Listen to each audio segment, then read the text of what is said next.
প্রিয় ভিউয়ার্স, আপনাদের সকলকে আমার আন্তরিক শুভেচ্ছা ও অভিনন্দন জানিয়ে আমি শুরু করছি। চলুন আজকে এই ঘুরতে ঘুরতে আমরা কিছু মুক্তিযুদ্ধ বিষয়ক গুরুত্বপূর্ণ উপন্যাস সম্পর্কে জেনে নিই। তো মুক্তিযুদ্ধ বিষয়ক আমাদের যে উপন্যাসগুলি রয়েছে সেগুলি হচ্ছে আগুনের পরশমণি, যেটি লিখেছেন হুমায়ুন আহমেদ।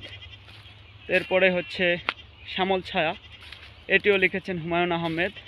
এরপরে যদি আসি তাহলে দেওয়াল, এটিরও রচয়িতা হচ্ছে হুমায়ুন আহমেদ। তো তিনি এই তিনটি মুক্তিযুদ্ধ বিষয়ক উপন্যাস, তিনি তিনটির রচয়িতা। এরপরে যে জাহান্নাম হইতে বিদায়, এটিও একটি মুক্তিযুদ্ধ বিষয়ক উপন্যাস।